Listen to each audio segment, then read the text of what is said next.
kembali lagi bertemu dengan saya, Monica Sandy Ava dari SMA Kolese Loyola. Pada kesempatan kali ini, saya akan menjelaskan materi inverse fungsi komposisi, ini materi matematika wajib kelas 10 semester 2 untuk bab fungsi inverse dan fungsi komposisi.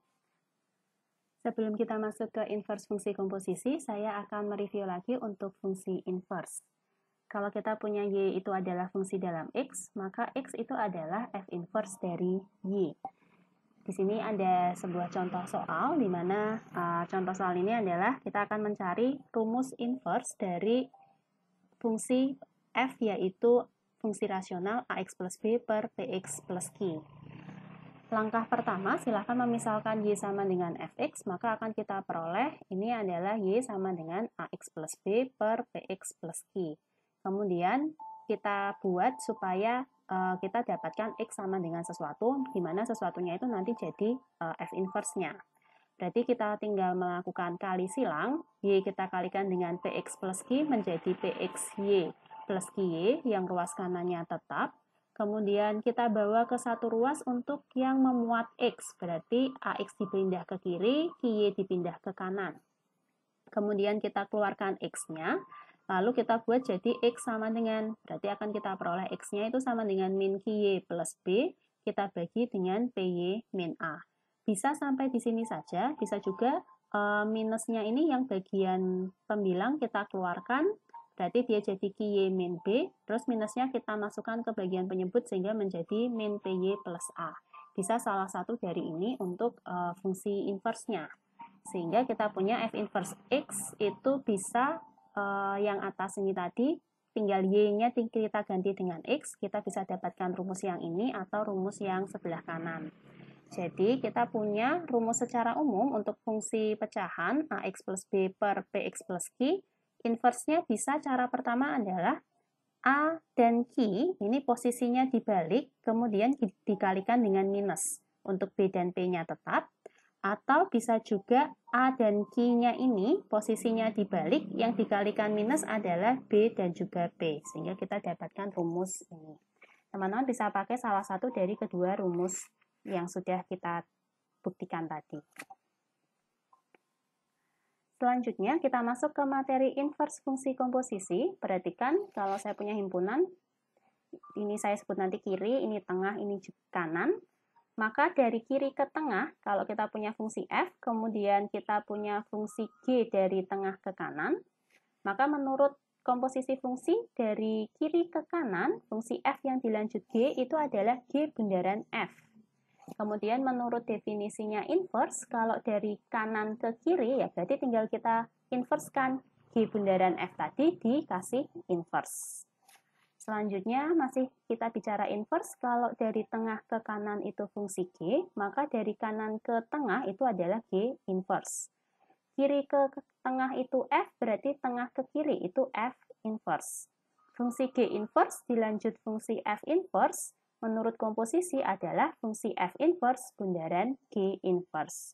Dengan demikian kita peroleh bahwa dari kanan ke kiri ini adalah G bundaran F, yang di inverse akan sama dengan F inverse bundaran G inverse. Jadi kalau kita diminta mencari inverse dari G bundaran F, kita bisa mencarinya dengan dua cara. Yang pertama cari dulu rumusnya G bundaran F baru di inverse, atau kita cari inverse masing-masing, F inverse dan G inverse dicari dulu, lalu kita lakukan operasi komposisi fungsi F inverse bundaran G inverse. Kita masuk ke contoh soal, misal kita diberikan fungsi fx dan juga gx, lalu diminta mencari f bundaran g yang di-inverse menggunakan dua cara. Maka cara pertama yaitu kita mencari f bundaran g terlebih dahulu. Menurut definisi komposisi fungsi, f bundaran g itu adalah f dari gx. Berarti tinggal gx-nya kita ganti sesuai dengan yang ada di soal. Karena f itu 2x min 5 per 3x min 4, berarti nanti setiap x akan kita ganti dengan gx, yaitu 6x plus 2 per 5x min 3. Jadi 2 kalinya ini dikurangi 5, per 3 kalinya ini ditambah 4. Kemudian kita tinggal lakukan operasi aljabar biasa. Ini pembilang maupun penyebut semuanya dibikin pecahan per 5x min 3. Berarti 2 kalinya 6x plus 2 itu 12x ditambah 4. Kemudian yang min 5 kita kalikan dengan 5x min 3. Begitu pula yang bawah 3 kali 6x plus 2 itu 18x plus 6. Ditambah 4 kita kalikan dengan 5x min 3. Kemudian karena ini sama-sama ada 5x min 3, ini bisa kita coret sehingga kita tinggal mendapatkan pembilangnya adalah yang atas 12x plus 4. Min 5 dikalikan 5x min 3 adalah min 25x plus 15. Dengan cara yang sama penyebutnya juga bisa kita hitung. Sehingga kita dapatkan F bundaran G, itu rumusnya adalah, tinggal kita hitung ya, jadinya min 13x ditambah 19. Per yang bawah berarti 38x dikurangi 6. Kalau sudah ketemu F bundaran G, selanjutnya kita tinggal mencari F bundaran G inverse. Ini bentuk fungsi pecahan, min 13 dianggap sebagai A, 19 sebagai B, P-nya adalah 38 dan Q-nya adalah min 6, maka menggunakan rumus ini, posisi A dan Q ini kita balik lalu dikalikan minus. Berarti min 13 sama min 6 itu dibalik, min 6-nya taruh atas, min 13-nya di bawah, terus dikali minus, berarti minusnya hilang jadi plus semua. Sehingga kita punya jawabannya, jadi F bundaran G yang di-inverse itu adalah 6x plus 19 per 38x min 13. Ini dengan cara pertama. Selanjutnya kita akan mencoba mencari dengan cara kedua, yaitu masing-masing fungsi kita hitung inverse-nya, baru kita gunakan komposisi. Oke, yang pertama F-nya menurut soal adalah ini, menggunakan rumus fungsi inverse. Ini tadi fungsi inverse rumusnya ada dua ya untuk yang pecahan. Di sini saya akan pakai yang posisi A dan Q itu dibalik, lalu B dan P-nya dikalikan minus. Berarti 2 sama 4 itu dibalik, 4-nya taruh atas, 2-nya taruh bawah. Terus yang B dan P dikalikan minus, berarti min 5 jadi plus 5, yang 3 jadi min 3. Kita dapat ini fungsi F inverse. Selanjutnya untuk yang fungsi G, berarti 6 sama min 3 dibalik, berarti kita punya min 3-nya ada di atas, 6-nya ada di bawah kanan, terus 2 sama min 5-nya kita kali minus. Karena terlalu banyak minus, saya keluarkan minusnya, sehingga bisa saya tulis ulang menjadi yang atas ini 3x plus 2, yang bawah jadi 5x min 6.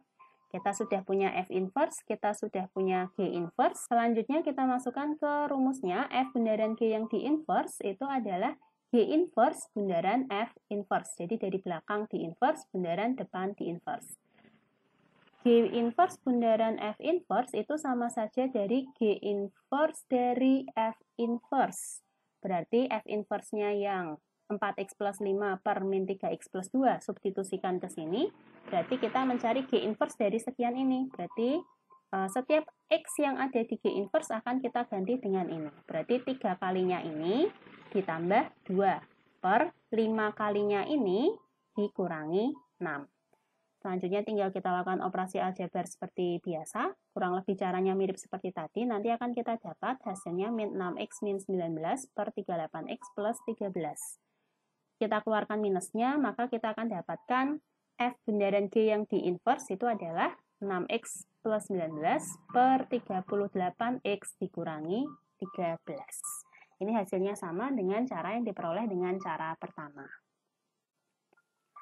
Baik, selanjutnya kita masuk ke sifat-sifat operasi komposisi dan juga fungsi inverse. Misalkan saya punya F dan G itu masing-masing fungsi, perlu diperhatikan bahwa operasi komposisi fungsi pada umumnya itu tidak bersifat komutatif. Artinya F bundaran G belum tentu sama dengan G bundaran F. Dan kalau saya punya 3 fungsi, operasi komposisi fungsi itu sifatnya asosiatif. Jadi kalau F bundaran G dihitung dulu, baru bundaran H itu sama dengan kalau F bundaran dari G bundaran H-nya yang dihitung terlebih dahulu. Ini akan berlaku sifat asosiatif. Sifat ketiga yaitu mengenai fungsi identitas. Misalkan itu fungsi identitas, yaitu fungsi yang memetakan ke dirinya sendiri, atau bisa kita tulis IX sama dengan X, maka untuk sembarang fungsi F akan berlaku bahwa I bundaran F sama dengan F bundaran I sama dengan F. Operasi ini bersifat komutatif untuk fungsi identitas. Dan sifat keempat yaitu tentang inverse. Misalnya kita punya sembarang fungsi F, kemudian F inverse itu adalah inverse-nya dari F, maka akan berlaku bahwa F bundaran F inverse sama dengan F inverse bundaran F, nanti hasilnya adalah fungsi identitas. Operasi komposisi fungsi untuk inverse, kalau dikalikan dengan fungsi asalnya, dia akan bersifat komutatif. Baik, kita masuk ke materi selanjutnya. Ini materi tambahan. Apabila kita diminta menentukan rumus fungsi jika diketahui rumus komposisi dua fungsi dan sebuah fungsi yang lain. Contohnya, misal kita dikasih tahu G bundaran F, kita diminta nyari F. Jadi kita yang dikasih tahu adalah fungsi yang belakang, suruh nyari yang depan. Maka langkah pertama cari inverse dari yang diketahui. F inverse cari terlebih dahulu. Kemudian kita bisa menyusun bahwa G bundaran F inverse itu nanti hasilnya G. Kenapa bisa demikian? Kita menggunakan sifat-sifat dari operasi komposisi fungsi dan juga fungsi inverse karena G bundaran F kita dari soal, di bundaran F inverse ini sifatnya berlaku sifat asosiatif, akan kita dapatkan ini, kemudian tadi sifatnya identitas dan juga inverse, F bundaran F inverse itu adalah identitas, sembarang fungsi dikali identitas, fungsi itu sendiri. Dengan cara yang sama, kalau misalnya kita diberitahukan sebuah fungsi F bundaran G yang diketahui F, jadi yang diketahui fungsi depan yang ditanyakan fungsi belakang, langkah pertama cari inverse-nya dari F, kemudian kita bisa menyusun F inverse bundaran dari F bundaran G. Alasannya sama seperti tadi, kita menggunakan sifat asosiatif, sifat inverse, dan juga sifat identitas, maka akan kita dapatkan seperti ini. Jadi intinya silahkan cari inverse-nya, kemudian kita lihat yang diketahui itu yang bagaimana. Apakah yang diketahui di belakang atau di depan. Kalau seperti ini, contoh pertama ini kan ini yang diketahui yang di belakang. Berarti nanti bundaran F inverse-nya taruh di belakang. Kalau yang sebelah kanan ini kan F-nya di depan, berarti F inverse-nya kita letakkan di posisi depan seperti ini. Tambahan, dengan menggunakan cara yang sama, yaitu sifat operasi komposisi fungsi dan juga fungsi inverse, kita bisa memperluas untuk menentukan rumus fungsi kalau misalnya dikasih taunya adalah komposisi 3 fungsi dan juga 2 fungsi lain. Contohnya, dikasih tahu F bundaran G bundaran H, terus kita dikasih tahu fungsi F dan H, disuruh mencari fungsi G. Maka langkah pertama kita bisa cari F inverse dulu, karena F inverse posisinya di depan, berarti nanti yang belakang G bundaran H itu adalah F inverse bundaran dari F bundaran G bundaran H. Nah, kalau G bundaran H sudah ketemu, selanjutnya kita cari H inverse, maka inverse-nya letakkan belakang seperti ini. Nanti akan ketemu nilai dari fungsi G. Oke, kita masuk ke contoh. Contohnya untuk komposisi dua fungsi saja. Misal kita diberitahukan F bundaran G, yang diminta mencari F. Oke, kita tulis terlebih dahulu yang diketahui F bundaran G dan juga G, yang belakang yang ditanyakan yang di depan.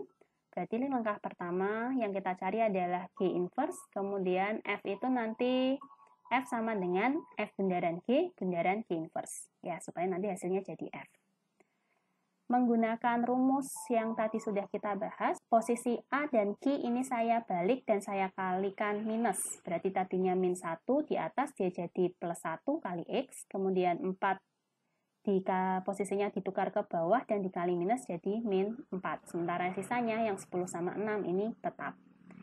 Karena kita sudah ketemu G inverse, berikutnya untuk F itu diperoleh dari F bundaran G inverse. Berarti G inverse yang adalah X plus 10 per 6X min 4, kita masukkan ke F bundaran G, menggantikan setiap X yang ada di sini, sehingga kita dapatkan 2 kalinya ini dikurangi 8, dibagi 3 kalinya G inverse ditambah 5. Silahkan lakukan operasi aljabar biasa, nanti akan kita peroleh hasilnya adalah sebagai berikut. Sehingga kita bisa dapatkan fungsi F itu adalah min 46X tambah 52 per 33X ditambah 10. Oke, sekian dari saya. Terima kasih sudah menyaksikan video pembelajaran ini. Semoga bisa membantu teman-teman untuk belajar. Sampai ketemu di video-video selanjutnya.